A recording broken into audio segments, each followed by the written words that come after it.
Para empezar, estos meses han sido bastante duros y los exámenes la verdad que lo han hecho aún peor porque siento que la universidad debería ser un espacio para aprender, para dialogar, para conectar, para crear nuevas ideas y no para copiar lo mismo una y otra vez que dice tu profesor. Yo creo que la universidad está para crear tu pensamiento crítico, no para copiar y pegar lo que dice el maestro, y más en una carrera como es la filosofía. ¿Dónde queda la filosofía si siempre repites el mismo pensamiento una y otra vez? La cuestión está en preguntarse, y no solamente en filosofía, en cualquier carrera. O sea, yo creo que la idea de la educación es preguntarse, es curiosear, es tener esa chispa que te dice, quiero saber del universo, quiero saber del mundo, quiero saber por qué estoy aquí, quiero saber qué estructura tiene esta planta, qué células hay dentro de nuestro cuerpo. Curiosidad, o sea, para mí el aprendizaje y la curiosidad es el motor que lleva mi vida. Entonces, no entiendo cómo alguien no puede tener esa curiosidad y ese placer por descubrir, por aprender. Supongo que también es algo que se enseña de alguna manera, ¿no? Pero yo creo que hay personas, o me da la sensación de que hay personas que nacen con esa predisposición por saber, por preguntarse, y otras que no, que les da igual, que no tienen esa pregunta constante o esa curiosidad por el mundo que les rodea, ya no solo por el mundo, sino por ti mismo. ¿Qué buscas en esta vida? ¿Qué quieres? ¿Qué te emociona? No sé, siento que son preguntas que a mí me vienen desde que tengo uso de razón, ¿no? Ya me decían que con 4 o 5 años yo ya estaba preguntando cosas que no eran de mi edad y que alucinaba a la gente mayor, pero bueno, a lo mejor es que soy yo la rara, ¿no? Pero no sé, siento que es fundamental preguntarse por el mundo. Y si en las universidades el examen es la norma, donde no hay posibles preguntas que tú puedas hacer sobre lo que te están contando, sino que tienes que redactar lo mismo que te han dicho, ¿dónde queda el aprendizaje? ¿Dónde queda el pensamiento crítico? Bueno, de hecho, las universidades más prestigiosas y las que tienen mejores resultados al final son las que tienen un sistema educativo diferente, las que no premian que memorices, sino premian que pienses sobre lo que te están contando. Y yo creo que eso en las universidades españolas actuales no se hace. Entonces, ¿qué hice yo? En Historia de la Ciencia tuve un trabajo académico que me dijeron, habla sobre algo de la ciencia española en los últimos años. Podría ser la Junta de Energía Nuclear, podría ser la Residencia de Señoritas, que me fascina completamente, y la Institución Libre de Enseñanza, un montón de temas a elegir. Entonces yo elegí uno en concreto, que era la Institución Libre de Enseñanza, pero en relación a la ciencia lo relacioné con los exámenes en la universidad actual y cómo modifica la educación que tenemos, la ciencia que hacemos y las personas y la sociedad que estamos creando, ¿no? Porque la Institución Libre de Enseñanza, antes de la Guerra Civil, que fue eliminada y todo lo que tuviese el nombre de esta institución era borrada. De hecho, se pensaba que los institucionistas, los clausistas y muchos de los intelectuales eran los causantes de ese pensamiento contrario a lo que era el bando sublevado. Entonces, antes de la Guerra Civil, en la Institución Libre de Enseñanza tenían métodos educativos completamente diferentes y que promovían al final el aprendizaje, y ya no solo un aprendizaje y una investigación, ¿no? Como puede ser en los campos de la ciencia, en la medicina, de investigar, sacar nuevas ideas, no solo eso, sino que tenían una labor pedagógica, ¿no? Se pensaba en el humano, se pensaba en elevar a la humanidad, no era solamente una labor de investigación, de generar conocimiento, era de construir a la persona, guiándola, ¿no? No tanto como un currículum estructurado como el que tenemos en las universidades actuales, en las que no hay libertad de enseñanza, de educación. Bueno, libertad de enseñanza sí hay, justo es lo que critica Giner de los Ríos, que he estado leyendo algunas de sus obras, que es el fundador de la Institución Libre de Enseñanza. Critica que hay libertad de enseñanza, el profesor puede enseñar como quiera, ¿no? Pero que antes no, pero que se puede, pero que ya no hay libertad de enseñanza. Tú no puedes decidir qué quieres estudiar. Si quieres estudiar medicina, hay un currículum que se ajusta exactamente a lo que tú tienes que estudiar.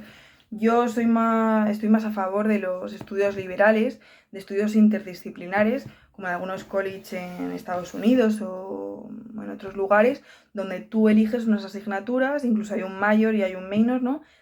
Eliges tu carrera principal y luego una como más secundaria. No tienen por qué estar ligadas y estar en el mismo campo. Y yo creo que las personas no tienen que estar separadas de las ciencias y de las letras. Yo creo en un aprendizaje holístico, porque en mi caso al menos yo no aprendo si no aprendo de todas las disciplinas y no las interrelaciono, porque la idea del aprendizaje para mí también es generar nuevas ideas que no se hayan visto antes. Entonces tú no puedes pensar de manera crítica, hacerte preguntas sobre lo que ya está pensado si no tienes un recorrido por todos los campos. Y creo que se pueden ligar bastante bien, incluso cosas que en un principio no tienen relación, como puede ser la política y la biología, con Darwin en el evolucionismo, que algunas de las ideas del origen de las especies de Darwin de 1859 se fueron luego al marxismo, al capitalismo, a muchas teorías políticas. Entonces yo creo que todo tiene relación y que no se genera una idea en un campo del conocimiento por casualidad.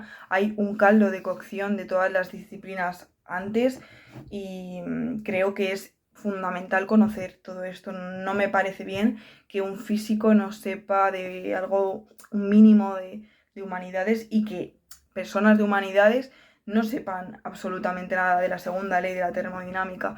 No creo en esto, creo que el conocimiento tiene que ser holístico y tal vez las personas de humanidades no les interesa aprender de ciencias porque se lo han enseñado mal o no tienen esa curiosidad porque lo han visto como algo malo, ¿no? También depende mucho de cómo te educan, ¿no? Si desde esa curiosidad de que te hagas preguntas por a lo vivo, por las hojas, por las plantas, por cómo se produce la vida, ¿no? Que al final son las mismas preguntas. Las preguntas que se hace la filosofía, que se hace la ciencia, al final son las mismas. ¿Cuál es la última partícula de la realidad? La filosofía con los presocráticos se lo hacía, ¿no? El apeiron, el aire, el agua. Y la física, al final física y filosofía en los presocráticos no está muy separada, de hecho es prácticamente lo mismo. Entonces, ¿cuándo hay esta separación de disciplinas? Ya en el siglo XIX se separan, pero Kant escribe sobre la teoría del cielo y es un filósofo. La filosofía de la naturaleza no estaba separada, de hecho, la farmacopedia, por ejemplo, con los griegos, se usaba la historia natural, la botánica, para hacer medicina y con eso pues ayudar a la humanidad, y que al final todo está ligado, no creo en un conocimiento separado, porque te estás perdiendo gran parte de todo y al final todo está conectado. La física cuántica está conectada con la espiritualidad, con la conciencia, con el ser, ¿no? Con el ser de Parménides, con lo que no es, con la nada, qué hay. O sea, todo tiene lo mismo al final. Las preguntas insaciables de la curiosidad del ser humano, ¿no? Acabo de terminar el primer año de mi carrera de filosofía. Venía a hablar de mis últimas experiencias, de mis últimas ideas y pensamientos que he tenido también, ¿no? Estos meses. He de decir que este último mes ha sido bastante duro, ha sido muy complicado, me han sucedido bastantes cosas y también he tenido la presión de los exámenes, que a mí la verdad que me horroriza por completo tener unos exámenes que me hacen copiar y pegar lo que el profesor ha dicho. Sí que es verdad que hay exámenes de todo tipo y que depende también de cómo se haga el examen. Si se hace como una fotocopia de lo que el profesor ha dicho y pegarlo tal cual sin poder poner tu pensamiento y tus palabras, pues lógicamente no me parece un método de aprendizaje. De hecho, creo que limita el aprendizaje, porque al final cuando tú aprendes algo es cuando lo puedes explicar con tus palabras y tienes que explicar las mismas que ha dicho el profesor, pues creo que no hay ningún tipo de aprendizaje ahí.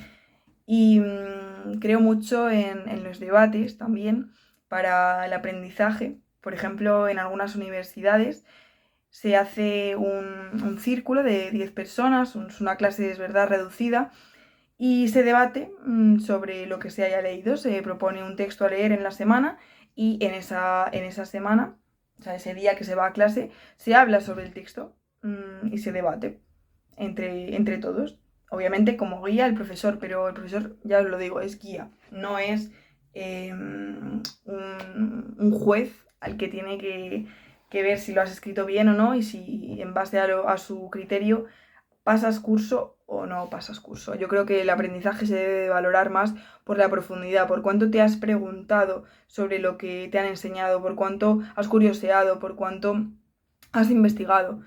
Y había una asignatura que me fascinó este semestre, que ya hice un vídeo, os lo dejo por aquí, de historia de la ciencia, que me encantó, la verdad.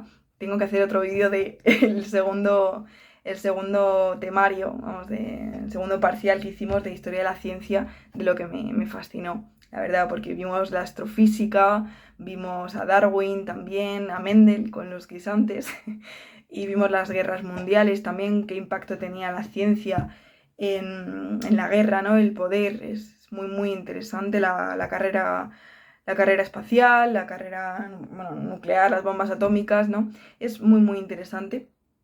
Y bueno, la física cuántica, la relatividad, a mí me fascinó, entonces quiero hacer un vídeo también de eso. El caso, que voy por las ramas. En esta asignatura nos propusieron hacer un trabajo académico y varios trabajos.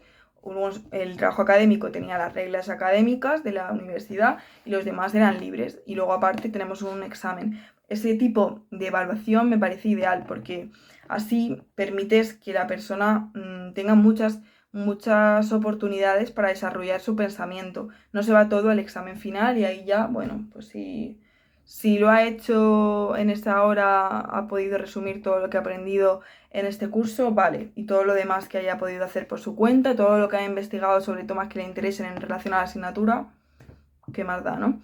A mí me pasa, creo que tengo altas capacidades y aunque no he podido pagarme la prueba del diagnóstico todavía, pero creo que lo tengo, entonces yo profundizo muchísimo en el aprendizaje. Entonces a lo mejor estoy aprendiendo sobre los presocráticos, como me pasó con historia de la filosofía antigua, y me puedo tirar todo el año estudiando los presocráticos, y claro, filosofía antigua duró desde presocráticos hasta el 500 después de Cristo, cuando se cierra la filosofía como enseñanza. Entonces, claro, yo solamente vi 200 años cuando vimos 1000 y algo. ¿Qué pasa? Que a lo mejor lo que vimos en los presocráticos son 2 páginas o 3 de apuntes, pero yo he hecho 100 páginas de los presocráticos viendo el arte, viendo el modelo político, viendo la geografía, viendo las guerras con los persas, viendo por qué van cambiando el modelo de pensamiento hacia una búsqueda de la última partícula de la vida y luego van cambiando hacia algo más de centrarse en lo humano, en los valores, por qué hay este cambio antropológico, ¿no? Relacionándolo con el contexto político, porque claro, tú no puedes entender la filosofía si no sabes lo que estaba pasando en la política, con la guerra del Peloponeso, si no sabes qué relación tenían con los persas, qué tipos de sistemas políticos había, cómo trataban a los esclavos en Atenas y cómo los trataban en Esparta. Todas estas cosas no se enseñan. Entonces, claro, ¿qué pasa? Que si yo no me ajusto al currículum y aprender con esa velocidad y profundizar en cosas que no me están pidiendo la carrera, no tiene valor mi aprendizaje. ¿Hasta qué punto el currículum limita tu aprendizaje y que puedas curiosear sobre lo que a ti te interesa, ¿no? Al final, yo creo que, claro, las asignaturas son algo muy superficial y que no te permite profundizar de verdad en el aprendizaje, pero yo creo que se debería de dar un espacio para que las personas pudiesen profundizar. Como por ejemplo en esta asignatura de Historia de la Ciencia, en el trabajo académico, tú elegías tu tema, como en el TFG, tú eliges un tema de investigación y ahí te metes a profundidad todo lo que tú quieras. Pues yo creo que se debería de hacer esto más en todas las asignaturas, de poder profundizar en los temas que tú quieras, investigar aparte y hacer trabajos.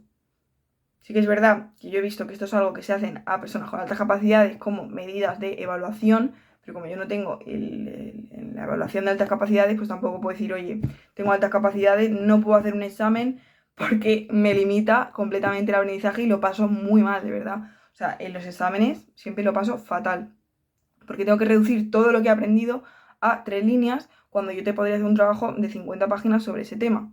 Y así yo me sentiría a gusto porque estoy aprendiendo y no limito mi aprendizaje, que ahí ya se corta, porque la curiosidad se me quita.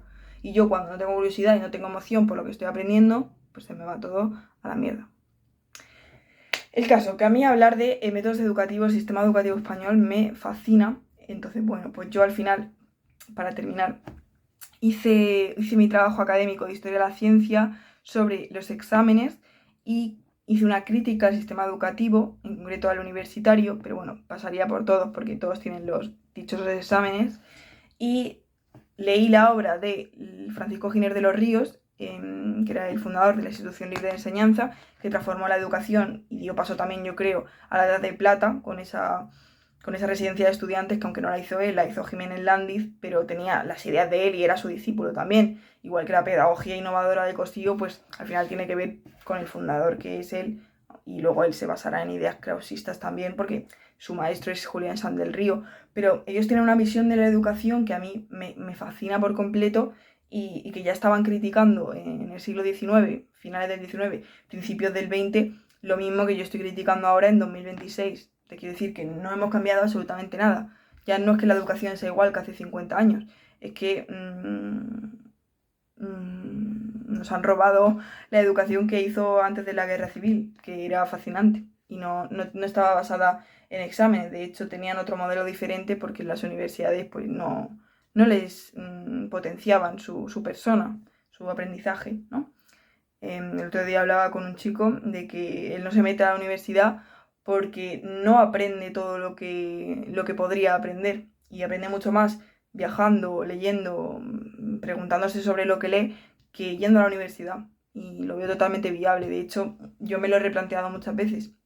Es decir, es que aprendo muchísimo más si lo hago por mi cuenta que yendo a la universidad, en el sentido de pensar por ti mismo, de hacerte preguntas y demás. Pero bueno, lo bueno de la universidad que es guía. Lo que pasa que si hay profesores que no son guía y son memorízate esto, pónmelo aquí, pues si no tienes esa asignatura aprobada, no pasas la carrera y parece que tú vas a la carrera por un título, por tener el título y ya está. Pero es que la universidad no es de dar títulos, la universidad es un espacio de aprendizaje en común y yo creo que es para toda la vida. De hecho, para mí, una de mis mayores aspiraciones es nunca parar de aprender. Yo creo que eso es mi aspiración en la vida, que nunca deje de aprender. Porque yo cuando dejo de aprender y dejo de tener curiosidad por lo que me rodea, estoy muerta en vida, de alguna manera.